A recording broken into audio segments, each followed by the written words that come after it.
Welcome to the Grassroots Army podcast. This platform is for common sense people looking for up-to-date, accurate, and truthful information without the hot garbage corporate media bias. The power of one can lead to the power of many.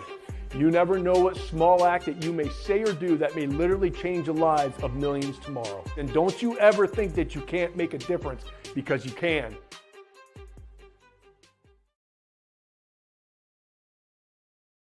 Good morning, my fellow Michiganders. Good morning, my fellow Americans. Welcome to the Grassroots Army podcast. I'm, of course, your host, Garrett Soldano, and I have a pretty great show for you here today.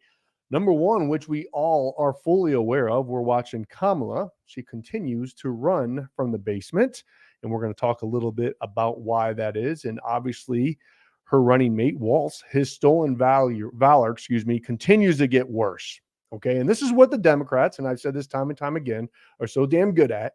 They tell a lie, and then the corporate media runs with the lie, and all their social media people gush over the lie, and then the lie gets found out. And what do?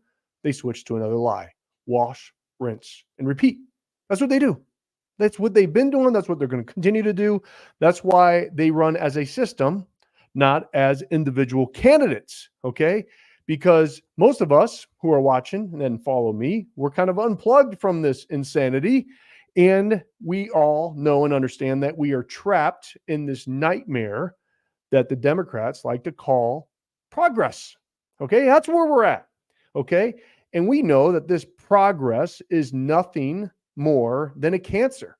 And it has basically infiltrated every single level of our lives, our school boards, our city councils, our neighborhood book club, our public school systems, our local elections, state, federal elections, candidates everywhere where we work. It is basically consuming and destroying the very fabric of what makes America great, a free and prosperous society. And unfortunately, what's happened with the level of misinformation and classical conditioning that the Democrats are so good at is it has burnt out the middle. People don't know what's real, and they're numb, and they've lost all ability to distinguish what is true and what's not. And so how you combat that narrative, we said time and time again, is speak the truth. There's two things that we have on our side right now, folks. You have to understand is God. And number two is the truth. Be proud of it. Speak it. All right. You don't have to scream from the rooftops. You don't have to point the finger, and you don't have to force this on people. All you have to do is ask the right questions. And it's not hard. It's really not. It's not like our country is thriving right now. We have the over 10 million illegal immigrants that have come over here. We have the economy, inflation, interest rates, rising grocery prices, rising utility rates, all that, right? People can't afford housing. People can't afford to put stuff into the retirement. I posted a question the other day like, hey, in this economy right now, what are you doing, if you are doing, to cut back? And people are saying taking my money out of retirement so I can pay for my kids' sports, canceling all types of subscriptions. People are really trying to live beneath your means, which you have to, unfortunately, even me. But that's what's happening right now. And we can go on and talk about foreign policy, how there wasn't any wars underneath President Trump. There was peace in the Middle East. So everything that the Democrats have been doing has not been working at all. So we have to be very strategic in our approach and not attack the people in the middle, but just ask questions. Just ask questions. Parental rights is another big issue right now that the Democrats refuse to address. Do they agree with boys using girls' locker rooms and restrooms? Do they agree with men competing in women's sports? And if you've noticed, they stay completely silent on all those issues, and they run from the basement, and then the corporate media prop them up. It's wash, rinse, and repeat. Okay? And so what I will continue to do is obviously call out the hot garbage and talk about some things that are going on right now. So people, you can share this message. You can build your archives in your own mind. So when you're talking to people, you have the ammunition that you can draw from, and then you can effectively ask similar questions, okay? Because nothing's going to change. Here's the strategy, is run Kamala from the basement. Don't get her out in corporate media because she'll get torched, all right? She can't speak unless she's on a teleprompter. Get her to the debate. And the Democrats are praying that she does great in the debates. Okay, so there's one or two scenarios. If President Trump goes in there and just talks policy and puts her in the corner with asking her questions about the border and everything else, he'll win. We need President Trump to win that debate, and then it's over.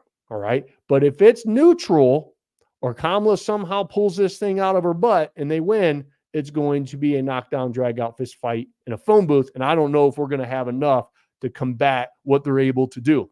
That's just truth. So President Trump needs to win this debate that's coming up. That's just truth, because they can prop up a candidate with their artificial polls and everything else that's going on. But as long as we stick to policy and what's going on in our country and not buy into the screaming on both sides, we can effectively reach the middle and get them to vote for some logic. Okay? Because when you have your vice president who's already screwed up with stolen valor, if you guys have been following this story with Tim Walz, he basically lied and said he was carrying guns in war, right? He knows what that's like. And basically what he did, he was close to retirement and he refused to deploy with his troops, and he didn't deploy, but he said he did, and he got caught in the lie. And so here's what the corporate media will do. They denied this happened first, right? So when they lie, then they say, nope, that's not true. The Republicans and their conspiracy theorists, right? But then when there's video evidence and people are sharing, it's getting out there, then the corporate media is like, we better, diagnose the problem. So they brought on our boy Pete Buttigieg, and let's listen into what he had to say about Tim Walz and his stolen valor. Listen how good they are with narratives. Part of a broader pattern, especially what you see with J.D. Vance, right?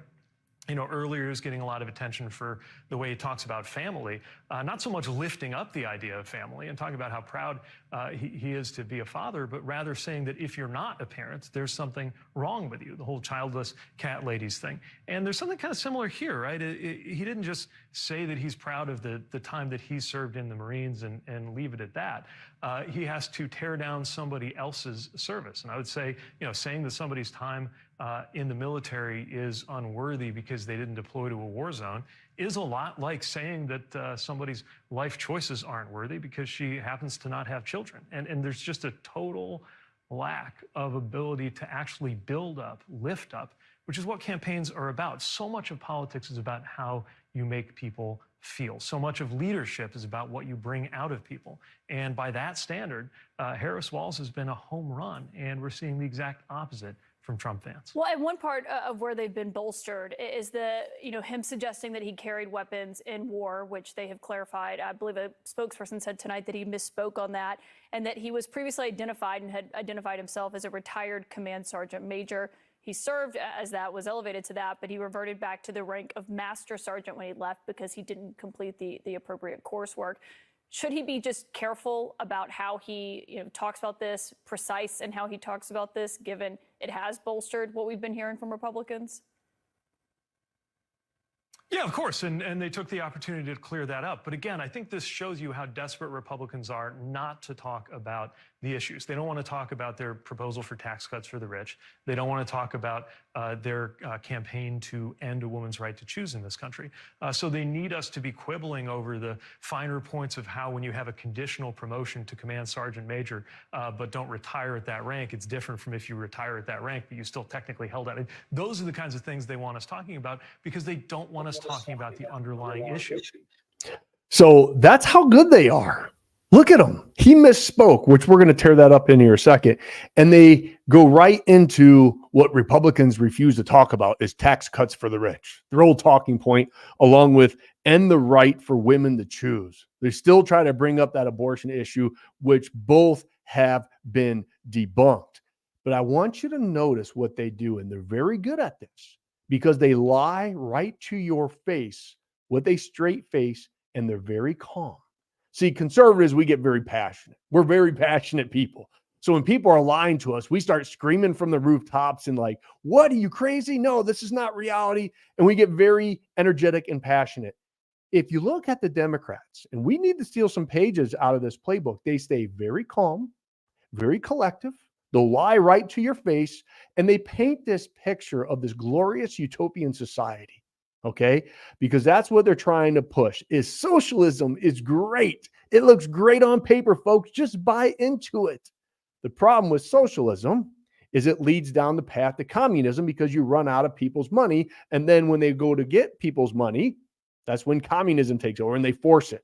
All right. Actually, and I want you to do this if you have Chat GPT, is ask it.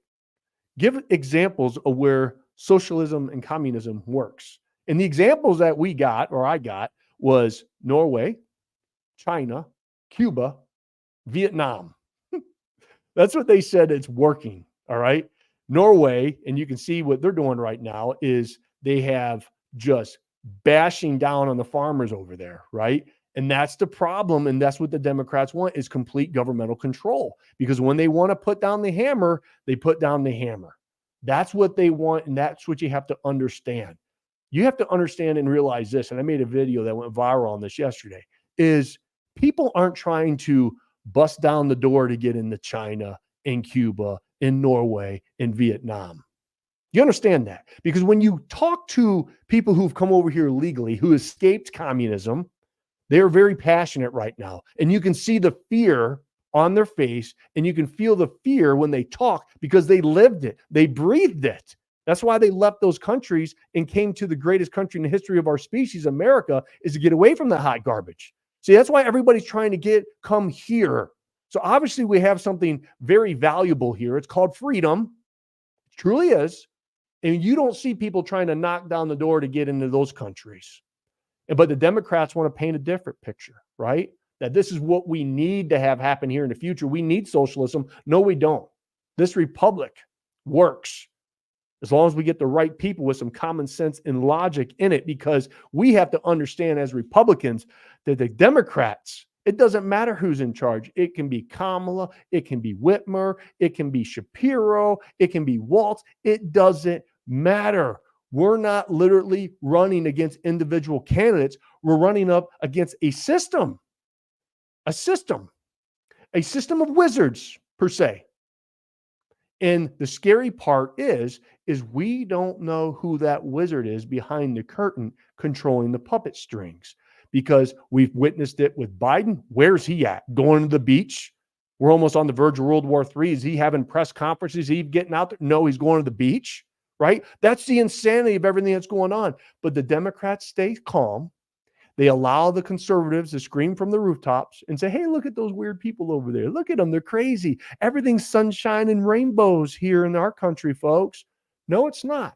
And as long as we stick to telling the truth and we continue to hammer them and hold them accountable, they can't run forever. Because when they say that he misspoke, well, good old Tim Walz misspoke again. I read this article on Red State this morning, and I got video of it right here. And we're going to analyze this. So we're going to shoot down Petey's narrative right now. Listen to what he says, and we're going to analyze this. For all of us to understand, I stood one night in the dark of night on the tarmac at Bagram and watched a military ramp ceremony. And if you've seen it, which these folks, many have, unfortunately, you don't leave the same. And it makes you wonder, what are we doing? What are we trying to get? So let's analyze that, okay? As he stood on the ramp at Bagram, okay? He was saying that Bagram was in Iraq. It's not. Bagram Air Base is in Afghanistan. And he was speaking to a crowd of veterans on the 20th anniversary of 9/11, okay? And he talked about his time during the National Guard and missing a year of his daughter's life. Then immediately followed that reference, what you just heard on that video, with a story about standing on the tarmac at Bagram Air Base and watching a ramp ceremony and the emotional effect that it had on him.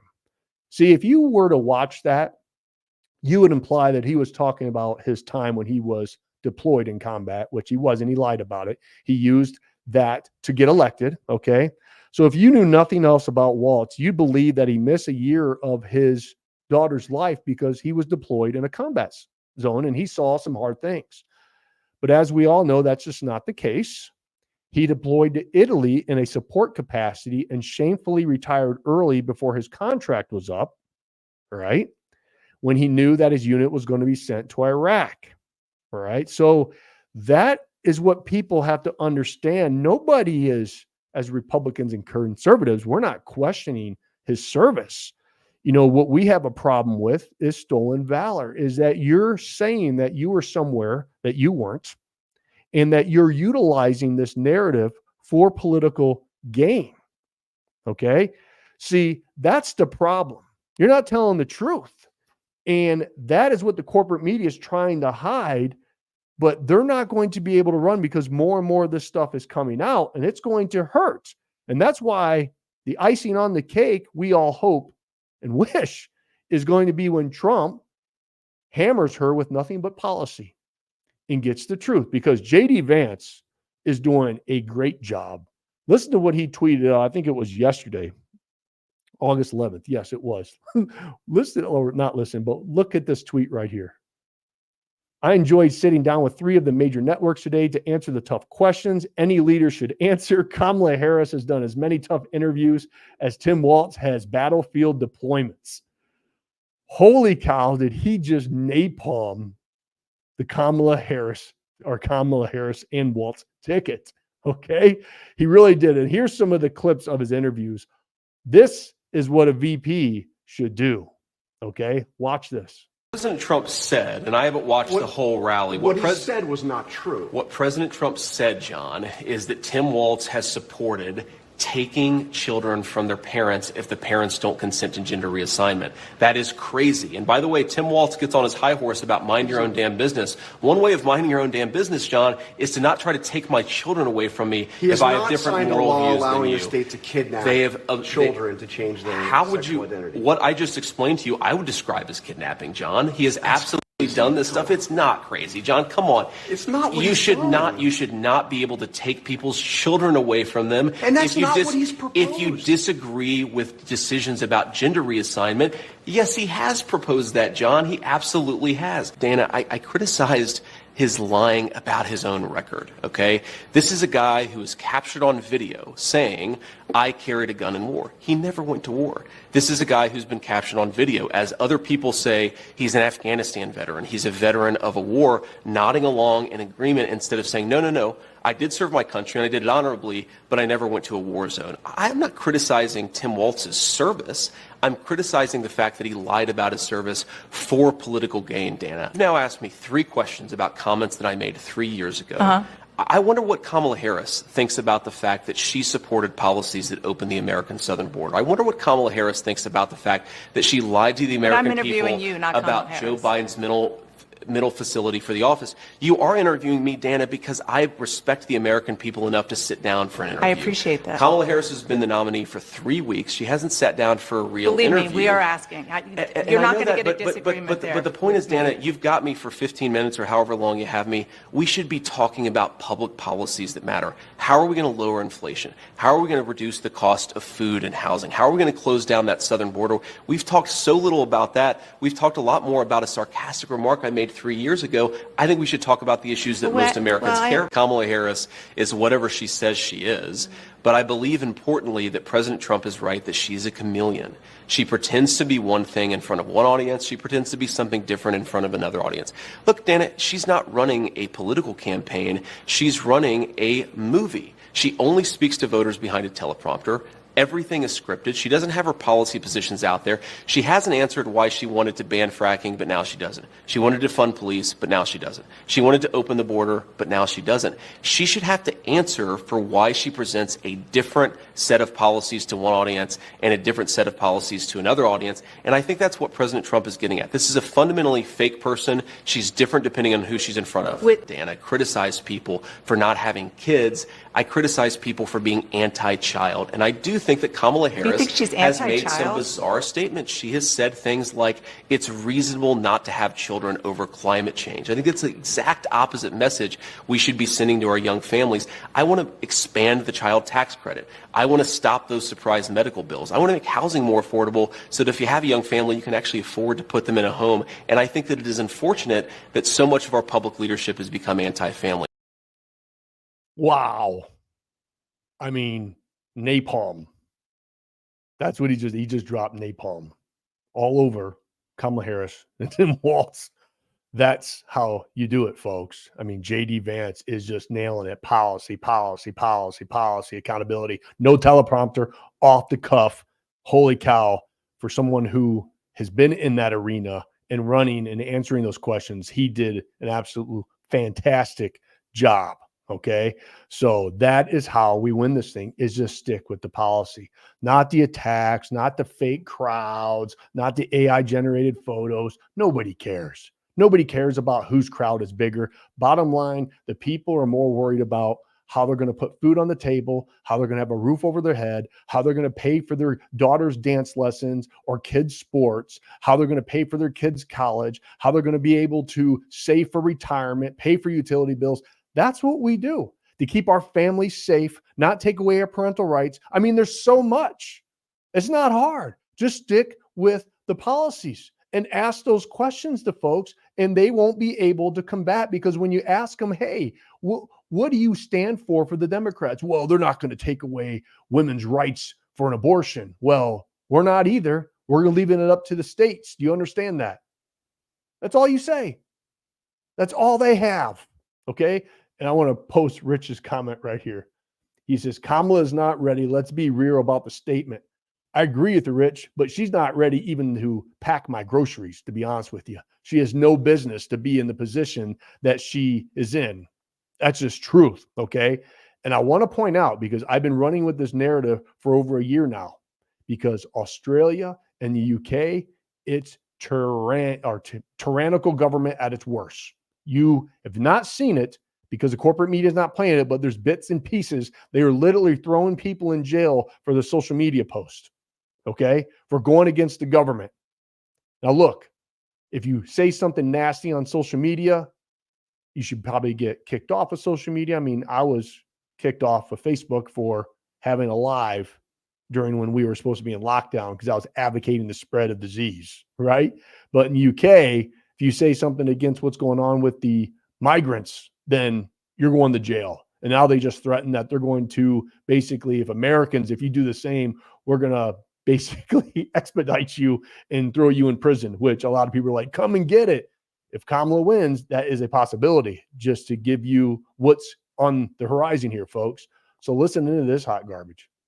Meanwhile, online footage shows police giving one group over another carte blanche to attack and assault anyone they deem far right, while cracking down on protesters, including women. And a British father has just been jailed 12 weeks for commenting on a Facebook post.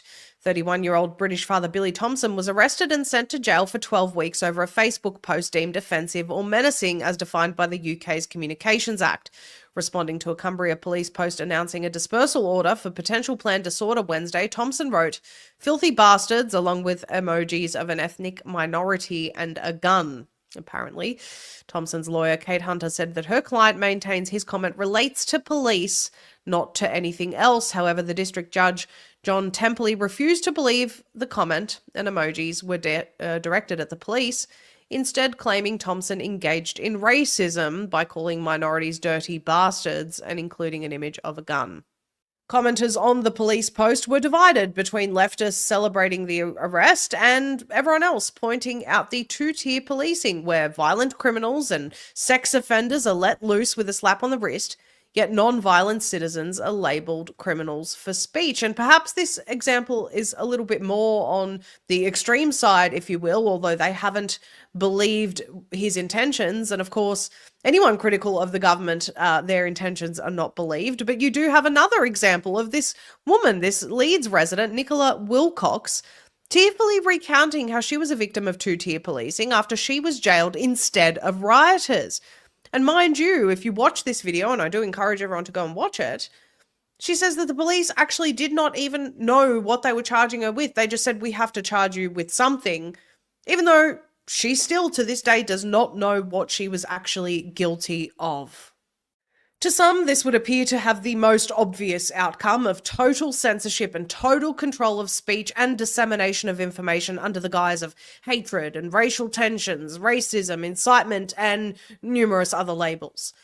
It is obvious and apparent that the racial tensions are causing unrest, and in a time that society requires more speech in order to exchange ideas and come to reasonable solutions by hearing all sides of the discussion, governments around the world, most notably the UK, Canada, and Australia, would like to squash that and indeed criminalise it.